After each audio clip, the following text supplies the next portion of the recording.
जय भारत, जय संविधान। आज आपण नास माहीत आहे की काही दिवसाआधी महाराष्ट्राच्या मंत्रिमंडळाने सर्वपक्षीय मीटिंग घेतली आणि मराठा समाजास कसे काय आरक्षण देता येऊ शकते याबद्दल अनेक पक्षांची मतं जाणून घेतली। पण एखादा व्यक्ती प्राणांतिक उपोषणास बसतो किंवा एखाद्या समाजातील काही युवक आत्महत्या करतात तर त्यावेळेस ती गंभीर बाब आहे। पण हे करत असताना आपण हे लक्षात ठेवलं पाहिजे की हे संविधानाचं राज्य आहे, कायद्याचे राज्य आहे आणि आपण आरक्षण फक्त संविधानाच्या तरतुदीनुसारच देऊ शकतो। प्रश्न ओबीसी आरक्षणाचा भारतीय संविधानाच्या कलम 340 मध्ये रेखांकित करण्यात आलेला आहे आणि कलम 340 असं म्हणतं की राष्ट्रपतींनी एखादा आयोग नेमून ज्या जाती सामाजिक आणि शैक्षणिकदृष्ट्या मागासलेल्या आहेत आणि ज्या अनुसूचित जाती जनजातीच्या व्यतिरिक्त म्हणजे एससी एसटीच्या व्यतिरिक्त एससी एसटी ओबीसी म्हणून या एससी एसटी व्यतिरिक्त ज्या जाती आहेत त्या जातींना ओबीसी असं म्हणण्यात येतं। पण संविधानिक शब्द आहे सामाजिक आणि शैक्षणिकदृष्ट्या मागासलेले, सोशली अँड एज्युकेशनली बॅकवर्ड। मग या यादीमध्ये मराठा समाजाचे नाव आले नाही। मंडल कमिशनचा रिपोर्ट आपला सर्वांस माहीत आहे आणि त्यानुसार सुद्धा 2-3 राज्य आयोग आले आणि त्या आयोगाने सुद्धा मराठा समाजास ओबीसी मध्ये समाविष्ट केले नाही। त्यांचे एकूण असे म्हणणे होते की मराठा समाज हा सामाजिक पुढारलेला आहे। आता आपण संविधानाच्या कलम 16(4) कडे वळू। 16(4) असं म्हणतं की एखादा समाज हा मागासलेला असेल, अर्थातच तो सामाजिक किंवा शैक्षणिक मागासलेला कलम 340 नुसार, आणि त्याची ओळख जर का एखाद्या आयोगाने केली असली आणि दुसरे असे की त्यास पुरेसे प्रतिनिधित्व नसेल तर या दोन्ही कंडिशन ज्या आहेत या दोन्ही कंडिशन्स पूर्ण त्याला कराव्या लागेल। समजायचं म्हणजे एखादी अजात आहे, त्याची लोकसंख्या महाराष्ट्रात 10% आहे, पण ती अजात ही प्रगत जात, पुढारलेली जात म्हणून ओळखण्यात येत असेल तर त्या जातीला आरक्षण मिळू शकत नाही, जरी त्या जातीचं प्रतिनिधित्व हे फक्त 1% असलं तरी। दुसरे असे की एखादी ब जात ही मागासलेली आहे पण त्यांना, आणि त्यांची लोकसंख्या 10% आहे, पण त्यांना जर का स्वबळावर 5 ते 7% नोकऱ्या किंवा शिक्षणात जागा ते मिळवत असतील तर पुरेसे प्रतिनिधित्व मिळतं, म्हणून त्या ब जाती सुद्धा आपण ओबीसीच्या यादीत समाविष्ट करू शकत नाही। हा मुद्दा आपण समजून घेतला पाहिजे। तिसरा मुद्दा कलम 16(4) मध्येच जो अधोरेखित करण्यात आलेला आहे तो म्हणजे राज्याच्या मते असं जर का त्यांना वाटलं की एखादी जात मागासवर्ग आहे, पुरेसं प्रतिनिधित्व नाही, तर त्यांना ओबीसी मध्ये दाखल करून घेण्यात येऊ शकतं। पण त्या राज्याचा मतेचा अर्थ काय झाला तर इंदिरा साहनी विरुद्ध भारत सरकार या केसमध्ये भारत सरकार सुप्रीम कोर्टाने असं म्हटलं की एखाद्या विशिष्ट जातीचा दबाव वाढला किंवा एखाद्या विशिष्ट जातीचा मुख्यमंत्री झाला, मंत्रिमंडळ झालं किंवा कोणी प्राणांतिक उपोषण केलं तर सरकार दबावात येऊन त्या जातीस आरक्षण देऊ शकते। म्हणून इंदिरा साहनी विरुद्ध भारत सरकार केसमध्ये त्यांनी असं म्हटलं की राज्य स्तरावर राज्य मागासवर्गीय आयोग आणि केंद्रीय स्तरावर केंद्र मागास आयोग निर्माण करण्यात यावे आणि त्या आयोगाच्या अहवालांनी जर का रिकमेंड केलं तरच प्रधानमंत्री किंवा मुख्यमंत्री त्या प्रकारे आरक्षण देऊ शकतो. केंद्रीय स्तरावर जर का बघितलं तर अशी कुठली केस आहे का, तर हो, 2013ला त्यावेळेसच्या केंद्र सरकारने 9 राज्यामध्ये जाट समाजाला आरक्षण दिले होते. कारण 2014ला निवडणुका होत्या.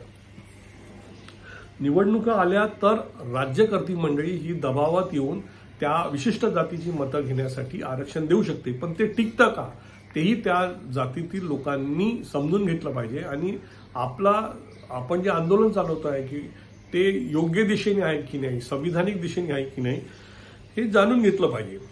तर ती जी केस होती ती रामसिंग वर्सेस भारत सरकार.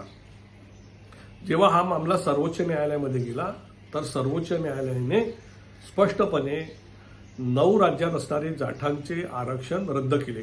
कारण जेव्हा त्यांनी नॅशनल कमिशन फॉर बॅकवर्ड म्हटलं की तुम्ही तसा अहवाल दिला का, तर त्यांनी सांगितलं की तो अहवाल पूर्ततेसाठीचा जो अभ्यास आहे तो आमचा सुरूच होता आणि अंतरिम रिपोर्ट त्यांनी घाईघाईत मागितला आणि त्या आधारावर ते आरक्षण देण्यात आलं. ते आरक्षण सुप्रीम कोर्टाने रद्द केले.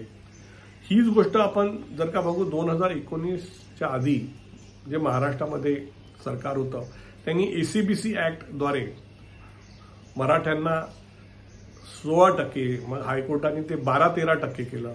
पण सुप्रीम कोर्टात जेव्हा गेलं तर त्यांनी ते आरक्षण रद्द केलं. सुप्रीम कोर्टाने रद्द केलं. सुप्रीम कोर्टाने रद्द करताना ज्या गायकवाड कमिशनच्या आधारे हे आरक्षण देण्यात आलं होतं त्या आयोगाच्या रिपोर्टमधीलच आकडे समोर ठेवून सांगितलं की एकतर हा मराठा समाज हा मागासलेला समाज म्हणून अशी त्याची सामाजिक ओळख नाही.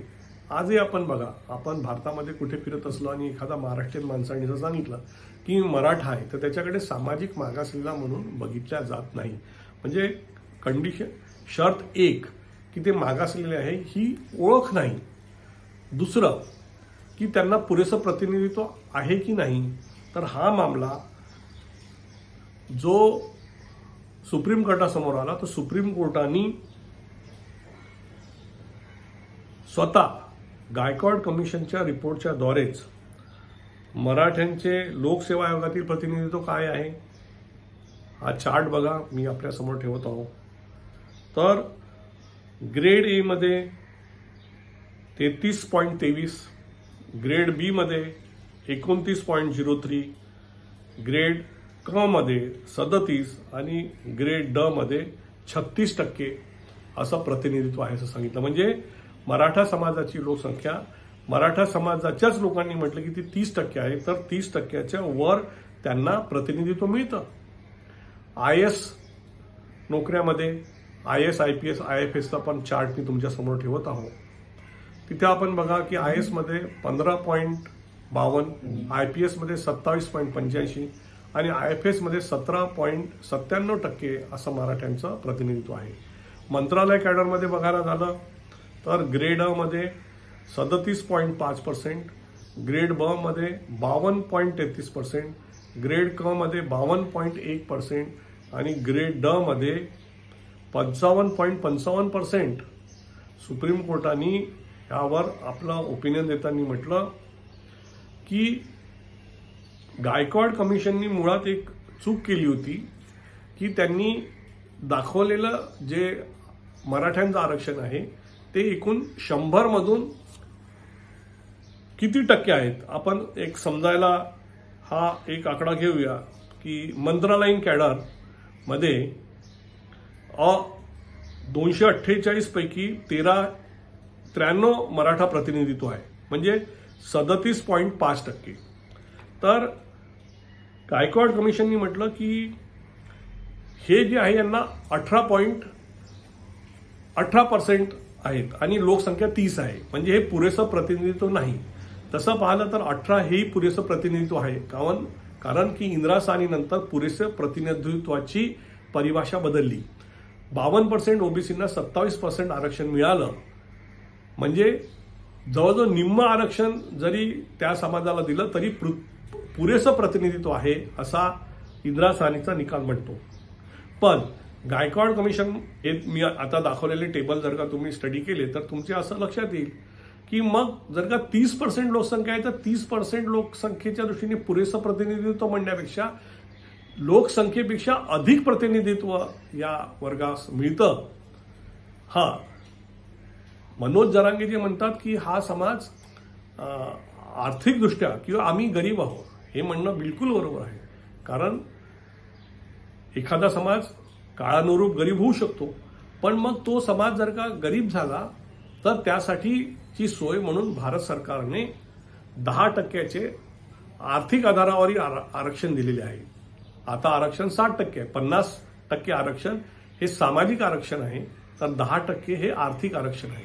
मग या 10% आर्थिक आरक्षणामध्ये जर का असं वाटतं की मराठा समाजास प्राधान्य द्यायचं तर राज्य सरकार या 10% म्हणू शकते की 9% आम्ही मराठा समाजासाठी राखीव ठेवतो आणि 1% या उर्वरित ओपन कॅटेगरीसाठी.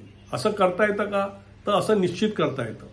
कारण जर का आर्थिकदृष्ट्या मागासलेल्या मराठा समाजाला अजून आरक्षण द्यायचं असेल तर आज महाराष्ट्रामध्ये असणारं सरकार आणि केंद्रात असणारं सरकार हे एकाच पक्षाचं असल्यामुळे 10% जी आर्थिक आरक्षणाची मर्यादा आहे ते 25% घेऊन जाऊ शकतात. आणि ते म्हणू शकतात की कारण 12 किंवा 13% आरक्षण जे हायकोर्टाने दिलं होतं ते मराठा समाजाने मान्य केलं होतं, तर ते म्हणू शकतात की या 25% आरक्षणामध्ये 15% आरक्षण हे मराठ्यांसाठीच राखीव राहील. म्हणजे जे 15 किंवा 16% आरक्षण मराठा समाजास पाहिजे ते सुद्धा याद्वारे मिळू शकते. आणि मला असं वाटते की महाराष्ट्र राज्य सरकारने या दृष्टीने विचार करावा आणि माझ्या दृष्टीने फक्त हे आणि हेच आजच्या स्थितीत सोल्युशन आहे जर का आपल्याला संविधानिक मार्गाने मराठा समाजास आरक्षण द्यायचे झाल्यास. जय भारत, जय संविधान.